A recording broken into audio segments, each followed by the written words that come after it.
Awalnya azolla lebih dikenal sebagai tanaman yang diteliti untuk mengurangi emisi.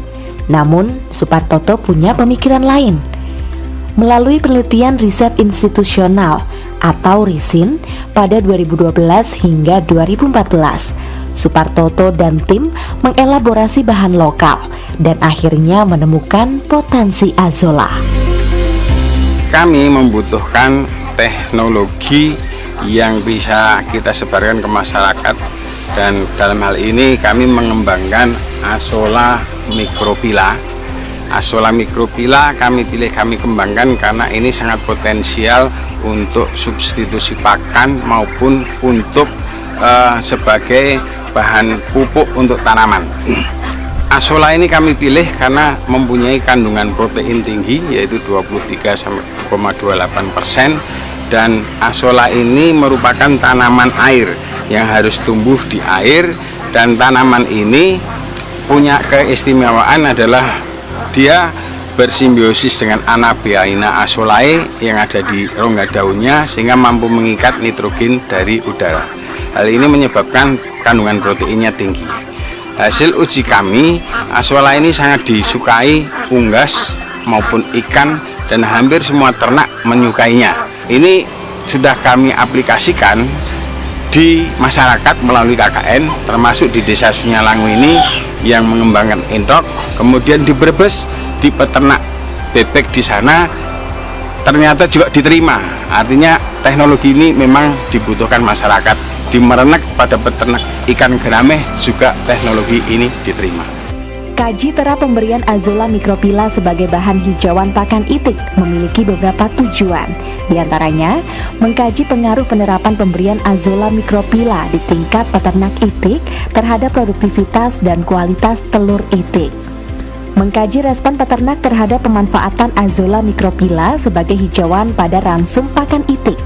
Mensosialisasikan teknik budidaya dan pemanfaatan azolla microphylla sebagai hijauan remisan itik pada para peternak itik.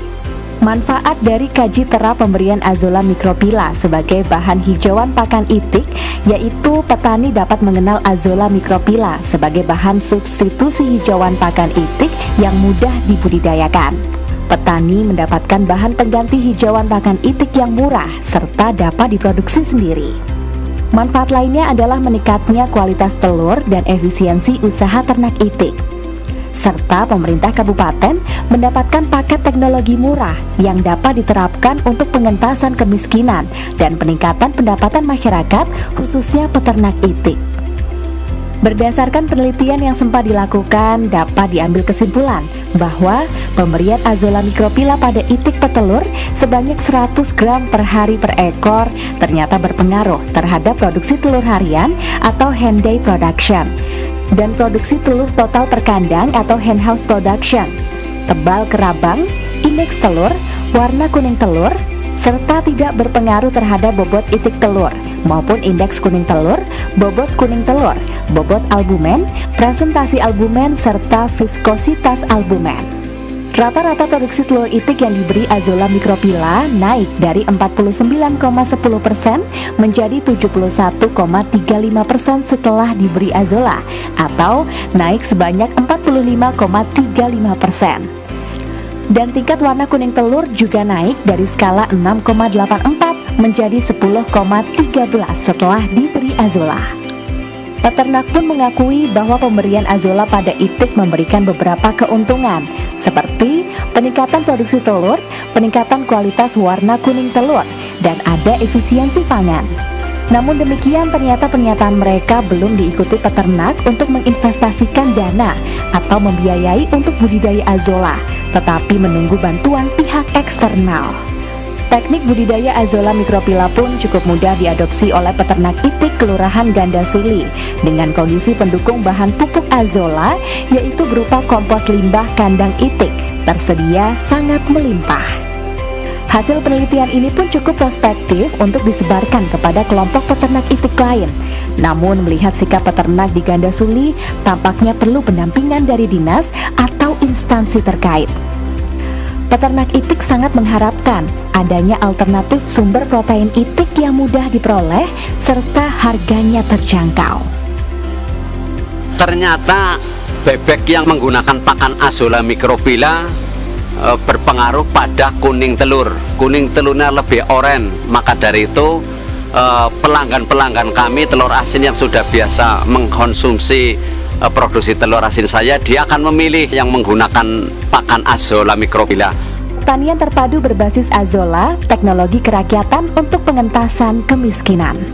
Pertanian terpadu merupakan sistem pertanian yang melibatkan lebih dari satu jenis usaha komoditas pertanian, seperti tanaman tahunan, semusim, ikan, dan ternak, serta kegiatan tersebut saling berhubungan satu dengan lainnya. Tujuan pertanian terpadu atau yang akrab disebut PERDU adalah meningkatkan intensitas pemanfaatan sumber daya lahan, meningkatkan serapan tenaga kerja petani yang terbayar, meningkatkan pendapatan petani, serta melestarikan sumber daya alam. Berkaitan dengan tantangan pertanian, perlu komoditas kunci dalam pertanian terpadu. Azolla microphylla merupakan salah satu bahan baku saprotan potensial. Azolla microphylla memiliki banyak potensi atau kelebihan. Di antaranya adalah produksi biomasa yang tinggi serta cepat, yaitu 20 kali lipat dalam 24 hari. Bersimbiosi dengan cyanobacteria atau blue-green alga. Dissolve oksigen di bawah Azolla sangat tinggi, yaitu 6 hingga 8 ppm, di mana ikan hidup pada 3-5 ppm, bagus untuk ikan. Meningkatkan survival rate ikan gurame, yaitu 15 gram, dari biasanya 50 hingga 70% menjadi 99,3%. Sehari dapat dipanen seperempat luas tanaman, tanpa berkurang populasinya untuk itik, ayam, dan entok. Substitusi pelet mujair, protein 24% hingga 50%, meningkatkan bobot ikan 38,7% dibanding 100% pelet. Substitusi pakan itik dengan Azolla segar hingga 30% memberi pertumbuhan lebih baik. Inokulasi Azolla 100 gram per meter kubik di sawah meningkatkan bobot gabah per rumpun 17,19% daripada pupuk standar. Pupuk organik cair berbasis urin kambing dan Azolla 6:3 diaplikasikan 5 kali, meningkatkan bobot gabah per rumpun 27,8% dibanding tanpa pupuk organik cair. Hasil analisis kandungan NPK total Azolla segar tiris adalah sebagai berikut. Pemanfaatan Azolla sendiri masih menemui beragam permasalahan. Di antaranya, di Indonesia belum dianggap sebagai bahan baku potensial untuk pertanian.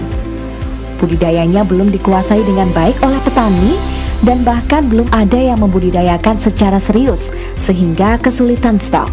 Teknik pemanfaatannya belum diketahui oleh petani. Pengembangan Azolla belum diprakarsai oleh pengambil kebijakan. Penanaman Azolla secara tumpang sari dengan floating net atau jaring apung adalah solusinya. Penebaran gurame 2 hari setelah tanam Azolla sejumlah 755 ekor dan hanya mati 6 ekor. Di kolam ini pelet hanya diberikan 25% dari dosis. Entok sangat menyukai Azolla. Entok yang diberi ransum 50% ditambah Azolla 50% pada umur 75 hari sudah mencapai 2 kg. Ransum terdiri dari konsentrat grower dibandingkan jagung dibandingkan dengan dedek, yaitu 1:2:7. Azolla pun dapat dibudidayakan dalam berbagai skala, di ember, kolam terpal untuk pakan ikan atau bebek, di pupuk POC Azolla, di sawah, air limbah komunal septic tank atau kolam terpadu, dan lain sebagainya. Teknologi pertanian terpadu ini telah di-launching pada 5 Februari tahun 2016. Desa Sunyalangu merupakan salah satu desa binaan Unsud dari Fakultas Pertanian. Di Desa Sunyalangu mengembangkan produk pakan ternak dari Azolla. Kami dari pemerintah Desa Sunyalangu mengajak lembaga pemuda untuk dapat mengembangkan produk Azolla untuk pakan ternak.